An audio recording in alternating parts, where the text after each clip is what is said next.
रवीश पाल सिंह मेरे सहयोगी हमारे साथ जुड़ रहे हैं ज्यादा जानकारी के साथ।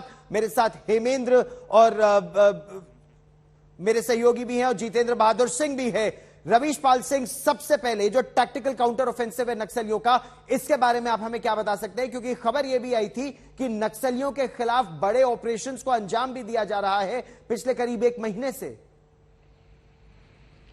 बिल्कुल गौरव जी, और जैसे कि अभी आपने बात जब हम पहले खत्म कर रहे थे तो आपने लापरवाही की जो बात उठाई थी उसे मैं थोड़ा और आगे बढ़ाऊंगा। ये जो TCOC होता है, ये जो 4 महीने का समय होता है, ये सबसे ज्यादा घातक और हिंसक माना जाता है। नक्सली जो है इन 4 महीनों में ना केवल किसी बड़ी नक्सली घटना को अंजाम देते हैं, बल्कि इन्हीं 4 महीनों में, पतझड़ के बाद ये 4 महीने शुरू होते हैं, इन्हीं 4 महीनों में जो नक्सली होते हैं ये अपने संगठन को बड़ा करने के लिए नए लड़ाकों की भर्ती भी करते हैं, उनको ट्रेनिंग भी देते हैं। एक तरफ आप ये यकीन चलिए कि अगर ये एक बड़ा हमला हुआ है तो इसके साथ ही दूसरी तरफ बाकायदा ट्रेनिंग भी चल रही होगी नक्सलियों की, और इस ट्रेनिंग में नए लड़ाकों को यह भी सिखाया जा रहा होगा कि अम्बुश कैसे लगाया जाए, जवानों को जाल में कैसे फंसाया जाए, और यदि हमले के दौरान जब जवान शहीद हो जाते हैं तो उनके हथियारों को कैसे लूटना है ताकि बिना ये जवानों की गोली का निशाना बने, उनके असलहों को भी लूट करके वहां से जा सके। ठीक, और असलहा लूट लेते हैं ये इसी तरह। जितेंद्र, ताड़मेटला के जंगलों में 2010 में जो हुआ था, जब 76 CRPF के जवान मारे गए थे,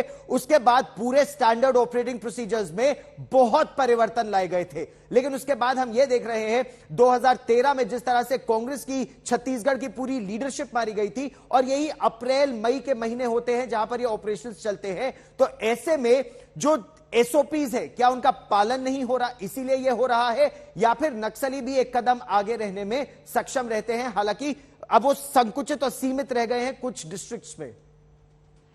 बिल्कुल गौरव, आपने सही कहा कि SOP का पालन करना बहुत जरूरी होता है। ये देखा जाता है कि जब भी किसी ऑपरेशन के लिए जो सुरक्षा बल हैं वो निकलते हैं नक्सल इलाके में, तो उस दौरान उनकी तरफ से ये कहा जाता है और ये कोशिश की जाती है कि जिस रास्ते से जाएं उस रास्ते से वापस ना आए, या फिर उन रास्तों के बारे में नक्सलियों के जो वहां पर सूचना देने वाले लोग हैं उनको पता न चले। क्या इस पूरे जो ऑपरेशन नक्सलियों की तरफ से TCOC इस वक्त चलाया जा रहा है, उस दौरान उनके पास वैसी सूचना पहुंची कि जो DRG के जवान हैं वो एक बड़ा ऑपरेशन करने के लिए जा रहे हैं? ऐसी भी सूचना आ रही है कि वहां पर कई नक्सलियों के बड़े कमांडर मौजूद थे जिनके बारे में स्टेट पुलिस को जानकारी मिली, और उसके बाद वो लोग ऑपरेशन करने के लिए कल रात में निकले थे।